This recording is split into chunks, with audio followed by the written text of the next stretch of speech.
Vamos a continuar donde la semana pasada nos quedamos. Estábamos reflexionando acerca de el Sermón del Monte. Muchas multitudes siguieron al Señor Jesucristo. El Señor Jesús empezó a enseñarles a las personas cómo el reino de Dios puede llegar a nuestras vidas. Nosotros fuimos creados para una relación con Dios, pero tenemos un problema que es el pecado, que hemos fallado delante de Dios y todos nosotros estamos separados de Dios, condenados al infierno, a una eternidad lejos de Dios. Y para eso vino Jesús a morir por nuestros pecados, para que si nos arrepentimos y confiamos en Jesús como nuestro Señor y Salvador y comenzamos a servirle y a seguirle, nuestra vida va a ser diferente. Vamos a ser sellados con su presencia. Dios nos da vida eterna, nos perdona, nos asegura que al morir un día vamos a ir con Él, y es un caminar con Jesús que dura toda la vida. Y la palabra de Dios dice: bienaventurados los pacificadores, porque ellos serán llamados hijos de Dios. Dios quiere que como sus hijos seamos personas de paz. Primeramente, que tengamos paz en nuestro corazón. La paz no es la ausencia de problemas, sino es la tranquilidad de saber que Dios está con nosotros aún en los momentos difíciles, fortaleciéndonos, trabajando carácter en nuestras vidas a través de las circunstancias difíciles, dándonos salida, produciendo en nosotros una manera diferente de responder a como el mundo responde, una manera de responder que va a traer bendición a nosotros, crecimiento espiritual, emocional en nuestras almas. Y tener paz con los demás es difícil, porque todos nosotros hemos tenido desacuerdos con la gente que más queremos en nuestra vida. Desde que éramos pequeños peleábamos con nuestros hermanos chiquitos, a veces le respondíamos a nuestra mamá y a nuestro papá, y nos enojábamos y llegábamos a azotar la puerta y a hacer berrinches. Y desde pequeños crecemos con problemas para hacer la paz, para tener ser pacificadores en nuestra vida. Y la semana pasada veíamos de que las guerras y los conflictos entre nosotros, nos dice Santiago, provienen de nuestro corazón, de nuestros sentimientos, de nuestras emociones. Dice, no es precisamente, dice Santiago, de las pasiones, sentimientos que luchan dentro de ustedes mismos. Es ahí donde vienen los problemas. Nos dice algo, alguien que nos hace explotar, que nos hace responder mal. Y nuestra adrenalina se sube, los varones, nuestro puño se cierra, como dispuestos para pelear. Las mujeres lloran, los hombres se enojan, y hay sentimientos dentro de nosotros que luchan. Y es importante saber que la respuesta al conflicto que experimentamos o que podemos experimentar en nuestras vidas, que tenemos en nuestras familias, comienza dentro de quiénes somos nosotros. Si queremos ser pacificadores, muchas veces tenemos que tomar el papel de un espectador. Muchas veces la cámara de nuestro corazón anda detectando los problemas de todo el mundo, ¿no? Qué orgulloso, qué flojo, que me cae gordo. Y estamos viendo a todo el mundo, pero rara vez la camarita le hace, rara vez la camarita voltea a ver nuestra propia condición de nuestra alma, de nuestro ser. Y por eso la Biblia nos dice que no miremos tan fácilmente la paja en el ojo de nuestro hermano cuando tenemos una viga en nuestro ojo que tiene que ser tratada. Es importante ver quiénes somos y por qué experimentamos los sentimientos que experimentamos muchas veces en nuestras vidas.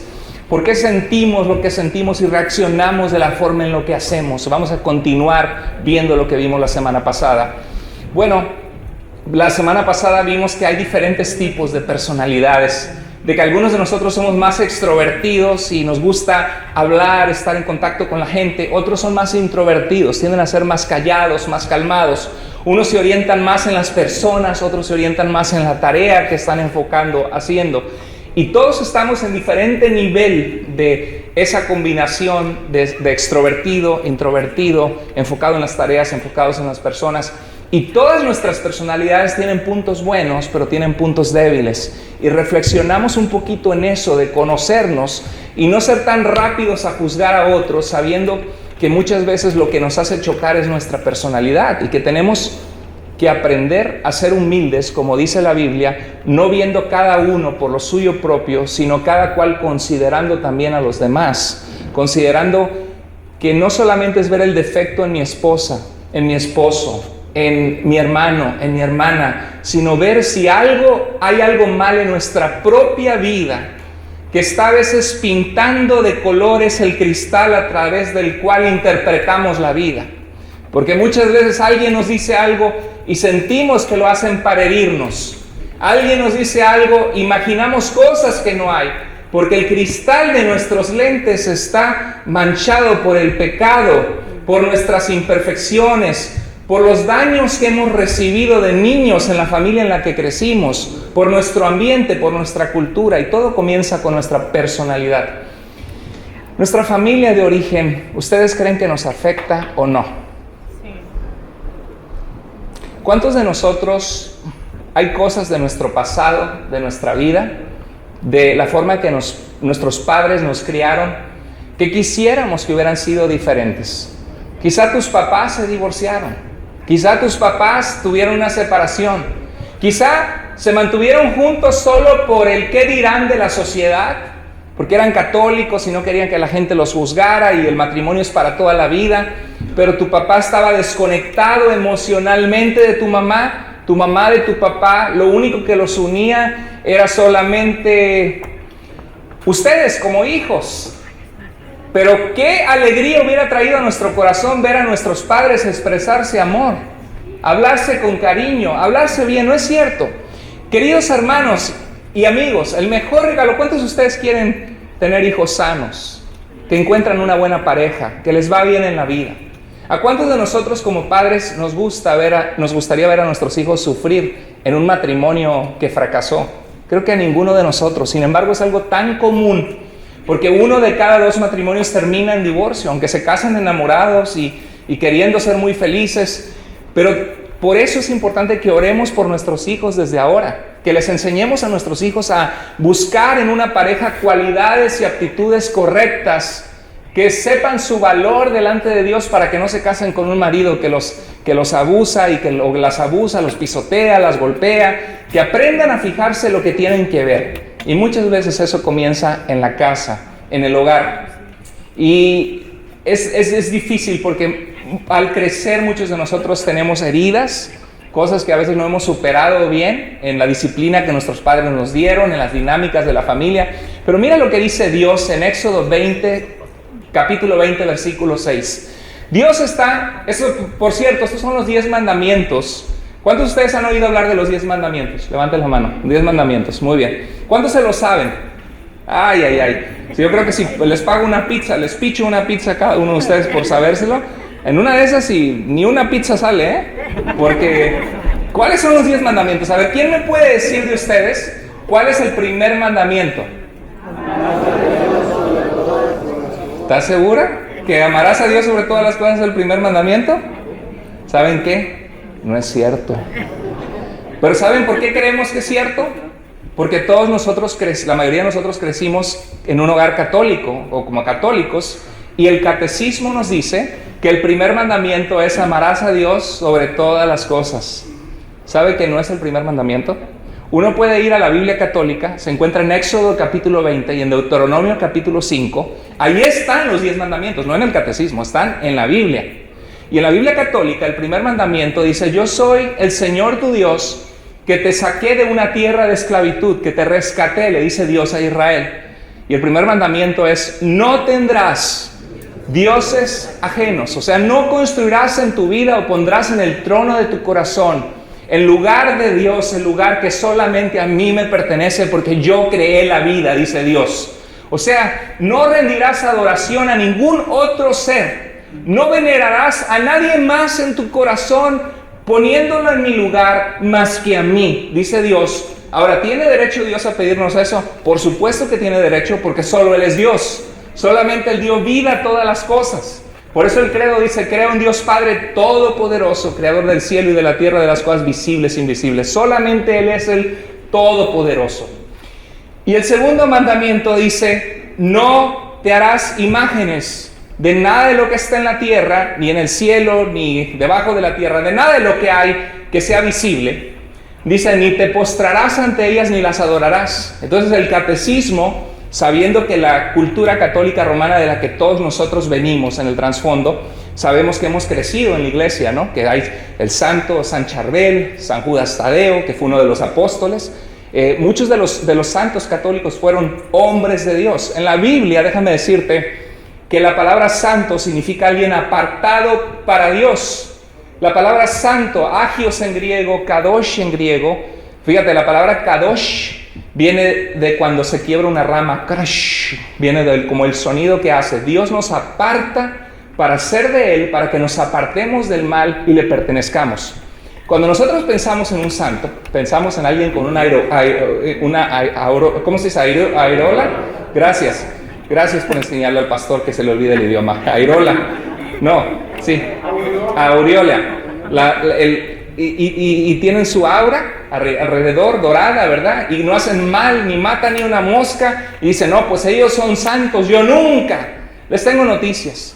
Cada vez que tú abres tus Biblias, y te reto a que lo hagas esta semana, puedes leer todas las cartas del Nuevo Testamento y comienzan diciendo, Pablo, apóstol de Jesucristo, a los santos en Cristo Jesús que se encuentran en la ciudad de Éfeso, a los santos en Cristo Jesús que se encuentran en Filipos. O sea, siempre a la iglesia de Cristo, que somos nosotros, si hemos recibido a Jesús en nuestro corazón, se nos llama santos, apartados para Dios.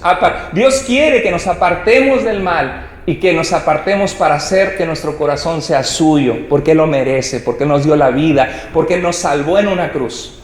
Entonces la Biblia nos llama que somos santos para el Señor. Entonces la Biblia nunca nos llama, en toda la Biblia no hay una sola oración a nadie más que no sea Dios el Padre. Y la Biblia nos dice que no nos hagamos imágenes.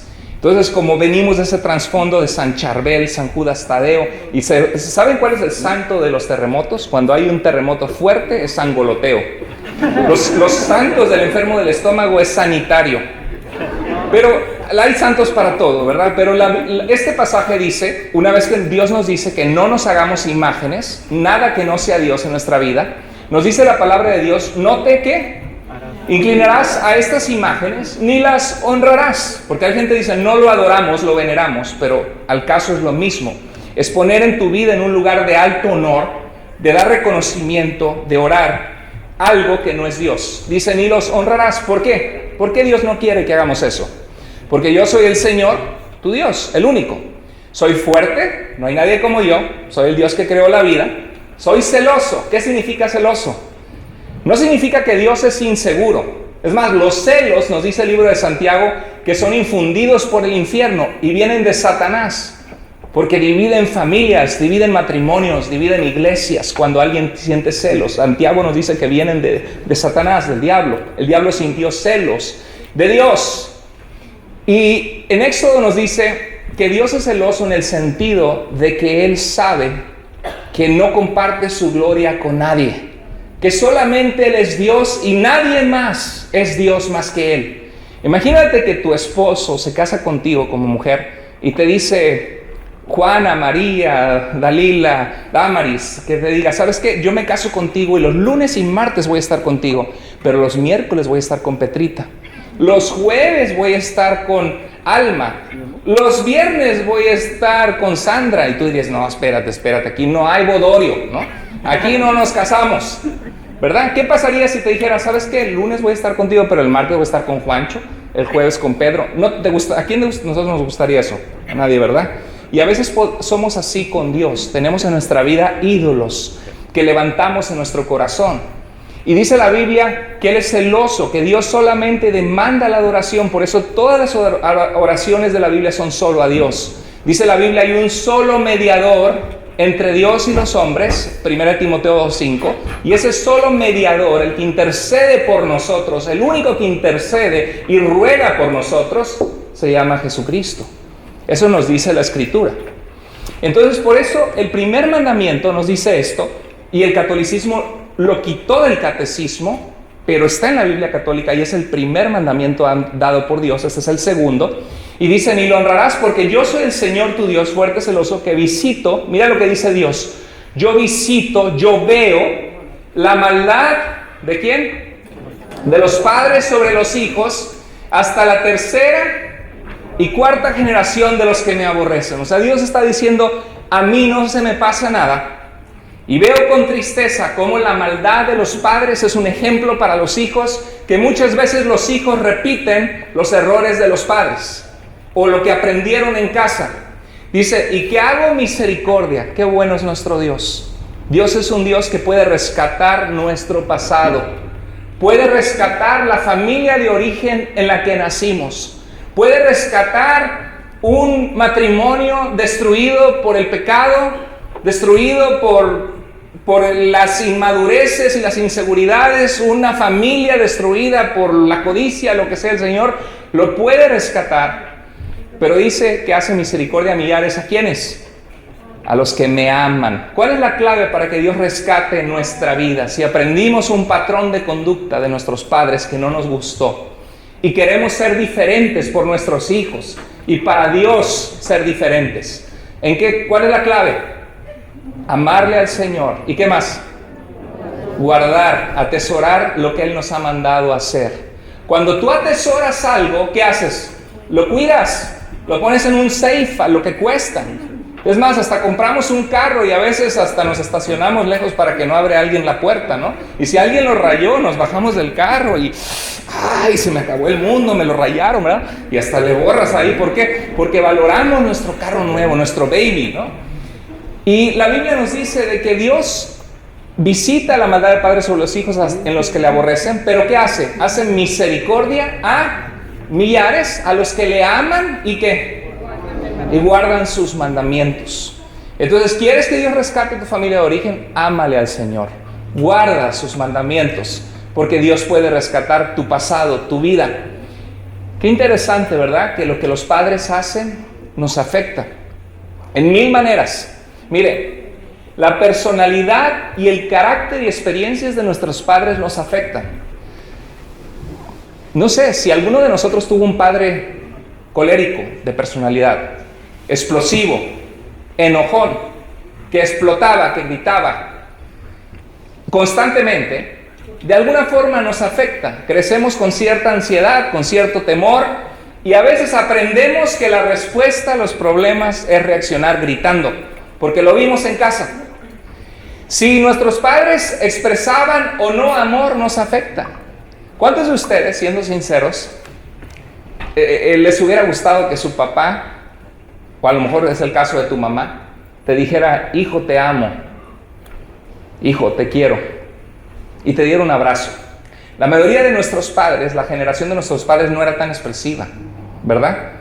Guardaban cierta distancia. Algunos tuvieron la bendición de tener un padre súper cariñoso, que véngase para acá, hijo, y jugaba contigo y te abrazaba, pero creo que todos necesitamos ese afecto y ese amor. Dios nos creó para ser seres relacionales, y si faltó eso en nuestra vida, pues no queda más que agarrar las heridas y decirle, Señor, sana mi corazón, ayúdame a ser diferente, me sacudo el polvo de mi familia de origen, porque el Señor visita esa maldad de padres sobre los hijos que se repite tristemente, ¿no?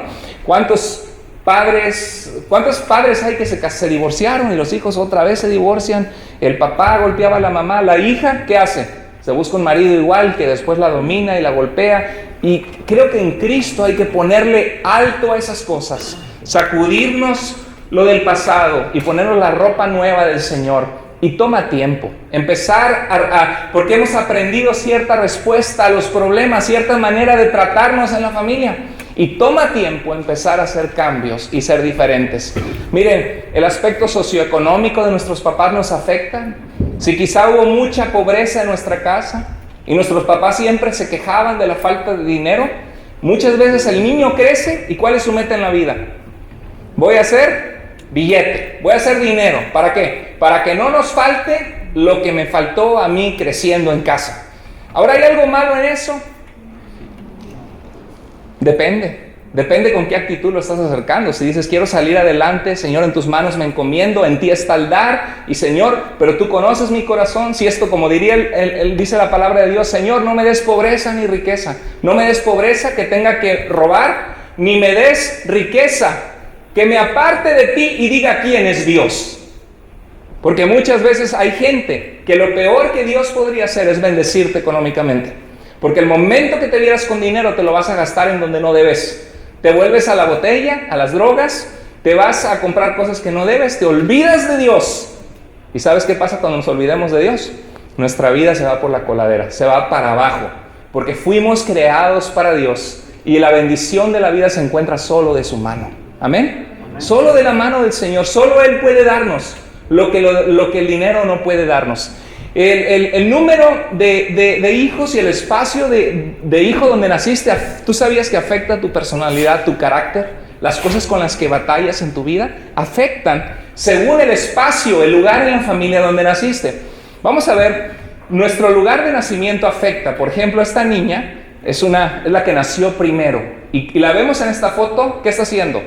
Tomando la mano de sus hermanos, porque es la que... I'm the boss, ¿no? Soy la que cuida, porque cuando no está mamá, yo soy la que ayudo a mamá, y estos niños yo los vine a hacer en sus pañales, y yo soy como una segunda mamá en esta casa, cuido a mis hermanos.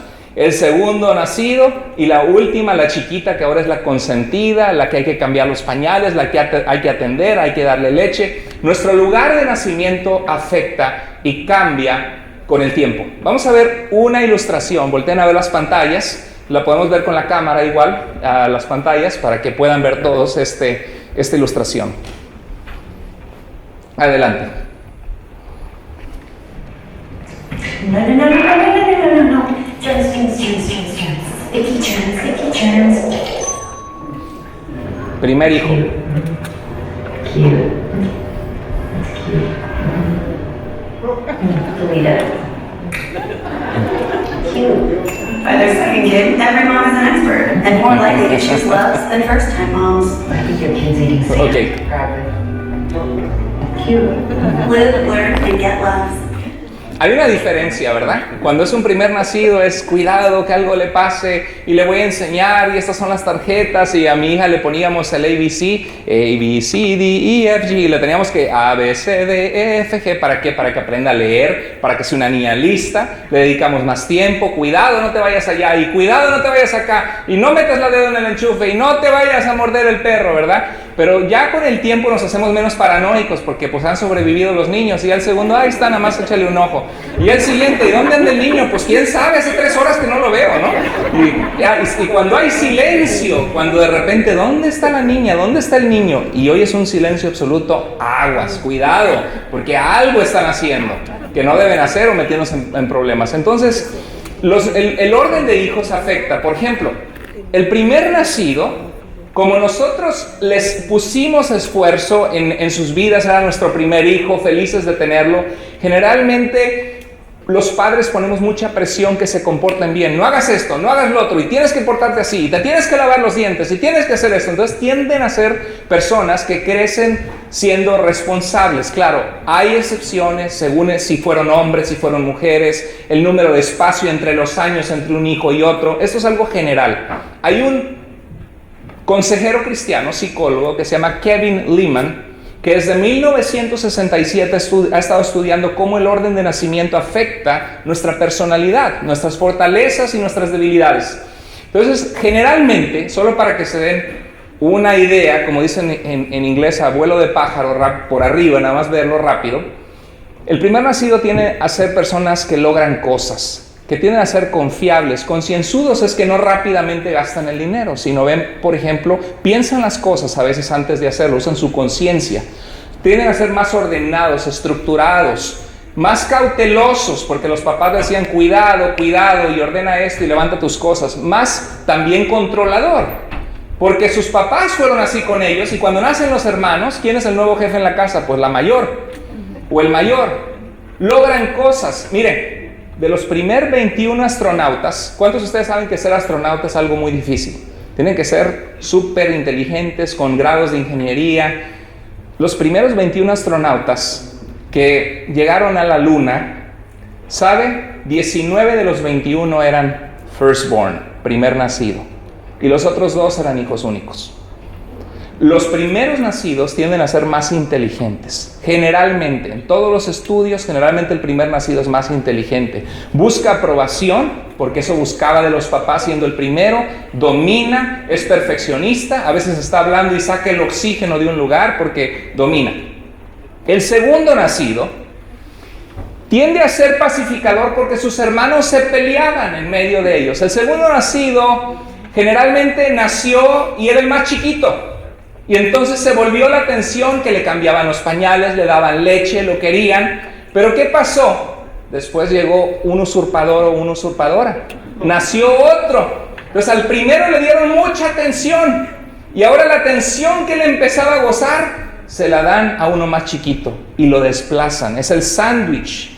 Y tiende a ser pacificador, busca agradar a los demás. Puede ser un poco rebelde por esa situación. Tienden a tener amistades porque crecieron entre los hijos más grandes y los más chiquitos.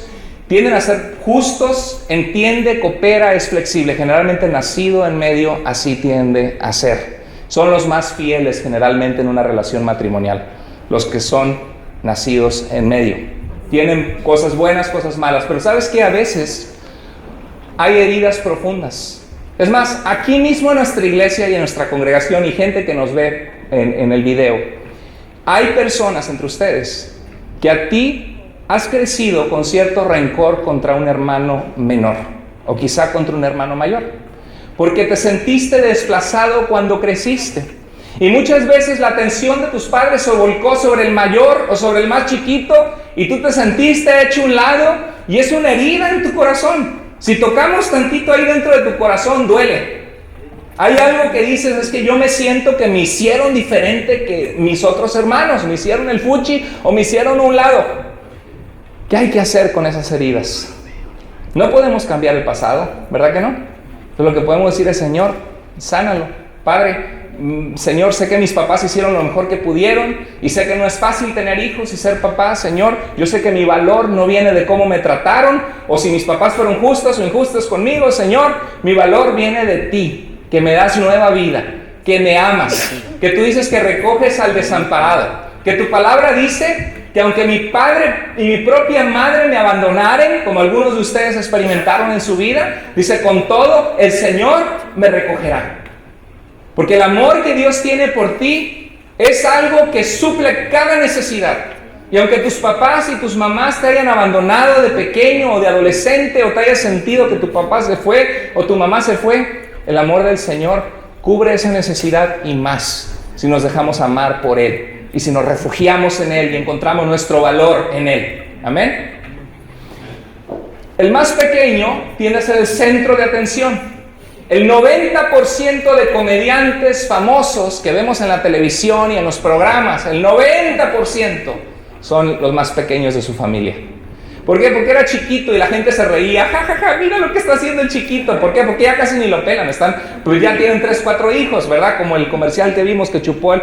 Entonces era el chiquito y cuando se hacía algo chistoso se lo celebrábamos. Entonces él aprende. Yo hago cosas chistosas. Se ríen mis papás. Me celebran. Me gusta la atención. Es mi forma de encontrar valor. Entonces ama la diversión, el entretenimiento. No se complican la vida. Pueden llegar a ser manipuladores. Fue mi hermanito, ¿verdad? Y le va como en feria al hermanito. ¿Por qué le andas pegando a tu hermano más chico? Tienen a ser extrovertidos, toman riesgos. Se fijan, cada uno de nosotros, según el orden en que nacimos, y a veces dicen, ¿por qué eres tan desordenado? ¿Por qué eres tan desordenada? Porque soy el más chiquito, ¿verdad? ¿Y tú por qué eres tan que las reglas y que seguir esto estructurado, que tienes que tener el viaje planeado? Pues tú no planeas nada en tu viaje. Tú ahí haz lo que venga y si salimos bien y si no salimos también. Y tú ahí nada más agarras la camioneta y a ver a dónde llegamos. Pero no, yo quiero saber a dónde vamos a llegar, a qué hotel, cuándo, a qué horas, el horario. Es que tú eres primer nacido y el otro es el chiquito de la familia. Y a veces las cosas producen fricción en los matrimonios, en las familias, ¿no es cierto? ¿O no? Y es importante porque a veces no dedicamos tiempo y nada más vemos, mi esposa necesita un psicólogo, mi esposo necesita ir al loquero. ¿Por qué? Porque y todo deja tirado y a veces es cómo crecimos, ¿verdad? A los de en medio que se sienten dejados fuera, ¿cuántos de ustedes tienen 3 hijos y tienen algún hijo en medio? Te doy un consejo, haz tiempo para tus hijos de en medio. Porque a veces los hijos que nacieron primero tuvieron toda la atención de sus papás. Y los más chiquitos ahora tienen toda la atención. Y el del medio se siente dejado fuera. Haz una cita con tu hija, con tu hijo. Y le, ¿sabes qué? Esta tarde o esta hora te la voy a dedicar a ti. Vamos a salir a caminar. Para que esa persona o ese hijo o esa hija sienta que son importantes para ti, porque los amas o no. ¿Verdad que sí? ¿Les ayuda ese consejo a algunos de ustedes? Eso puede ayudar. Ahora, el más chico, dale responsabilidades para que no crezca cuacholote creyendo que la mamá le hace la cama, que todo el mundo le recoge los juguetes. Dale responsabilidades. Con el primer hijo, no seas tan duro. Tú eres el ejemplo de tus hermanos. Muéstrale el ejemplo a tu hermanita. Y crecen ansiosos con la presión de que tienen que agradar al papá y a la mamá y ser el ejemplo perfecto para los hermanos más chiquitos. A veces rebájale también tu presión que pones sobre ellos. Eso es importante saber que eso afecta a nuestra vida. Mire lo que dice 1 Pedro 1:18. ¿Qué dice la palabra de Dios? Ustedes fueron rescatados de su vana manera de vivir. ¿Qué es una manera vana de vivir? Algo vano es algo que se desvanece, que no tiene importancia.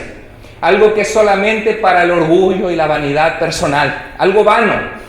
Y la Biblia dice que muchos de nosotros en nuestra vida anterior, nuestra manera de vivir era vana.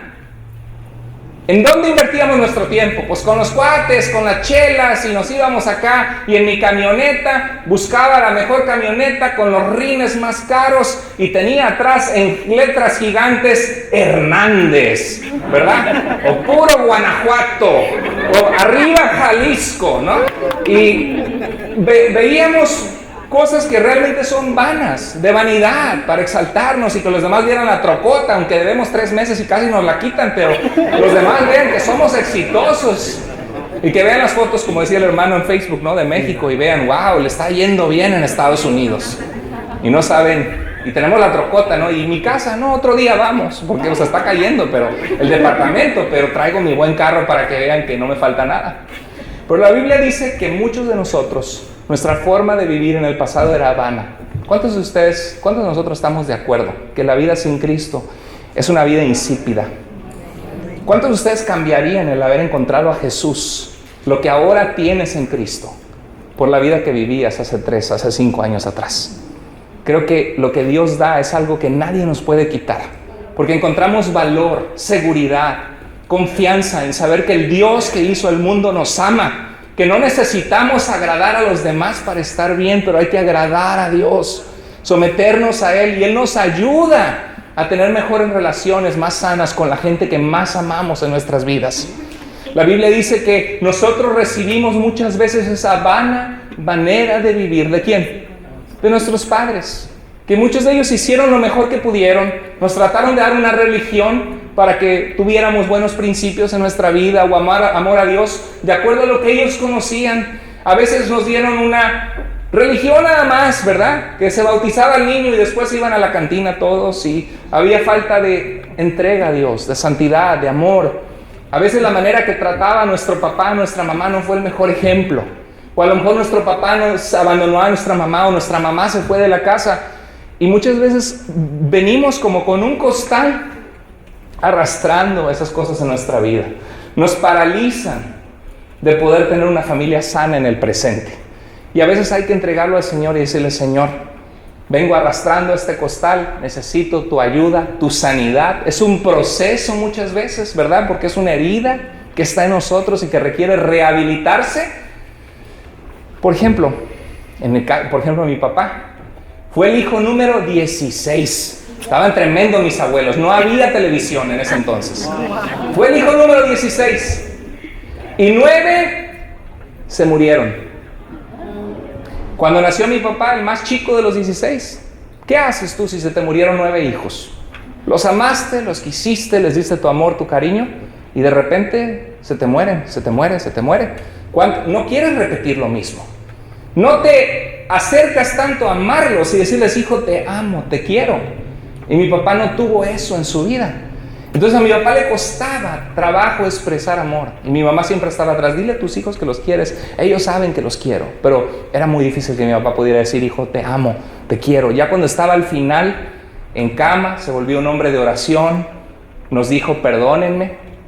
Qué increíble, ¿no? Que a veces tenemos que pasar por situaciones así para reflexionar.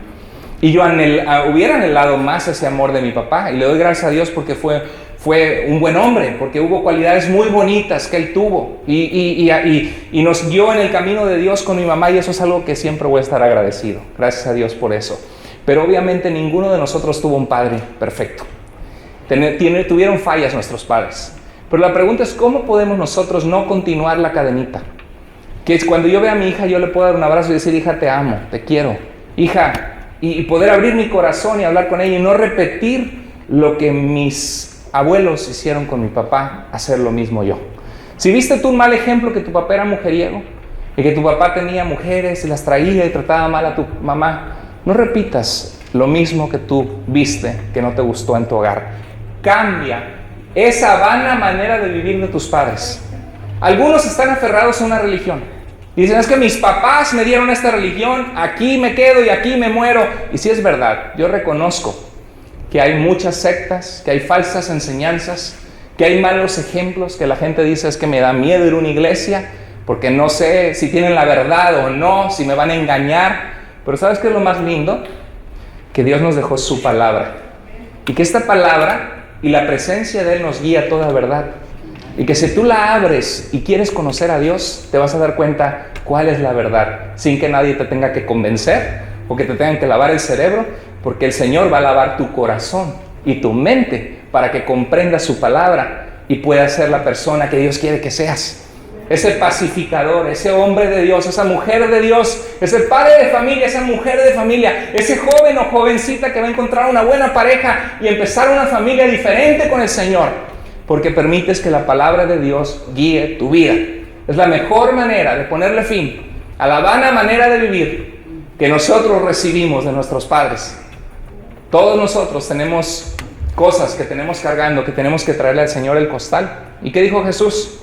Dijo que lleváramos su yugo porque su carga es ligera, y dice la Biblia que vengan a Él, ¿a quién? A Jesús, que vengamos ¿quiénes? Todos los que estamos trabajados y cargados. Y a veces estamos trabajados por la vida, cargados porque estamos cargando con la inseguridad que nos dio nuestra mamá o que nos dio nuestro papá por cómo reaccionaba, por sus inseguridades emocionales o las cosas vanas, o algunos refugiándose en la bebida, algunos siendo mujeriegos, algunos siendo orgullosos, algunos pensando que solo el dinero le da sentido a la vida, y trabajar y trabajar y trabajar y superarse, pero se olvidan de trabajar en su alma, en su corazón, de trabajar en su familia, dándoles una guía, que conozcan al Señor, que es lo único que nos vamos a llevar en esta vida.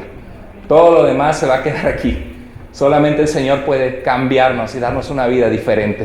Entonces, hermanos, si queremos que Dios nos haga diferentes, si queremos que seamos distintos, démosle nuestra vida al Señor. Mire, termino con este punto. El ambiente del que somos parte, nuestra cultura, nos afecta también. Nos afecta. Dice un dicho, al país que fueres, ¿qué dice? Haz lo que vieres. Y a veces, aunque no nos lo digan, aprendemos a reaccionar como la gente alrededor nuestro reacciona. Miren lo que dice la palabra de Dios en Proverbios 13:20. Dice, léalo conmigo, el que anda con sabios, sabio será. Por eso es importante venir a la iglesia, porque hay gente que está corriendo la carrera, buscando ser transformados por Cristo. En los grupos de vida, buscando de conocer al Señor, dejar que Él transforme nuestras vidas. El que anda con sabios, sabio será. Más que el que se junta con necios, con gente que no sigue la palabra de Dios, que es necia, cerrada al Señor, dice, ¿será qué? Quebrantado. ¿Cuántas veces no has sufrido por estar en malas compañías? Por malas amigas que te malaconsejaron, malos amigos. Encuentra uno una vida vacía. Tenemos que someternos al Señor y no dejarnos influir por gente que no le conoce, que nos guía a cosas malas. Dice en 1 Corintios 15:33, no erren, no fallen. Las malas conversaciones, ¿qué? Corrompen las buenas costumbres. Está caricatura donde se ven un globito que quiere ser amigo de los cactus. Y empezaron a platicar y se hicieron amigos. Y llega la mamá y le dice, estoy muy preocupado por ti, hijito o hijita, por favor, cuídate. Y le dice, estoy harta que sea sobreprotectora y prejuiciosa, mamá. Yo soy perfectamente capaz de decidir si mis amigos me convienen o no. ¿No es cierto que pasa eso a veces? ¿Y qué podemos hacer como padres, no? Cuando vemos que los hijos, y la vemos, o vemos al hijo que se va junto al cactus, o a la hija que se va junto a un cactus, ¿no? Y decimos, Señor, y no podemos decidir por ellos, nada más podemos orar, y antes de que llegue ese punto, aconsejarles, y orar por ellos. Señor, guarda a mi hija, guarda a mi hijo. Señor, protégelo, protégela, Señor. Pero al final de cuentas van a hacer lo que quieran. Y a veces van a tener que aprender a picazones del cactus, a dolor innecesario en la vida. Pero eso nos forma. Si hemos tenido malas experiencias en la vida, eso nos forma. Y tenemos que rendir eso al Señor. Finalmente, nuestras experiencias nos forman. Si en el pasado fuimos traicionados por alguien, ¿es fácil volver a abrir el corazón? No. Si un amigo nos traicionó, no es tan fácil volver a confiar en las personas. Y debemos aprender del pasado, de los errores del pasado, pero no al grado de perdernos de bendiciones reales que Dios nos quiere dar en el presente. Y que a veces, porque alguien te lastimó en tu trabajo en el pasado o en una relación, reaccionas igual en tu relación presente. Una persona te fue infiel en el pasado y el que ahora tienes es un hombre de Dios, o un hombre que está buscando a Dios, o una mujer que está buscando a Dios, pero como en el pasado la otra mujer, o el otro novio o novia te fue infiel, ya andas. ¿Y dónde andas? ¿Y con quién andabas? ¿Y por qué vienes así? ¿Y por qué volteaste para allá? ¿Y por qué volteaste para acá? Y haces un infierno de tu relación actual, porque falta entregar esa herida del pasado al Señor Jesucristo. O alguien te trató mal en el pasado y alguien nada más te dice algo y saltas y brincas. ¿Por qué? Porque te puso el dedo en la llaga, en lo que alguien antes te dijo que te pudo haber lastimado. Tenemos que dejar que el Señor sane nuestras vidas.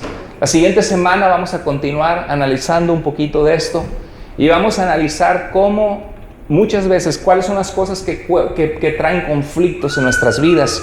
Y cómo podemos aprender a ser pacificadores, llenos del Señor, poniendo nuestro carácter en las manos de Cristo, para que el Señor lo moldee, nos cambie y nos haga diferentes para Él. ¿Cuántos de ustedes quieren que el Señor moldee sus vidas y nos haga personas útiles para Él, con familias sanas, entregadas a Dios? Amén.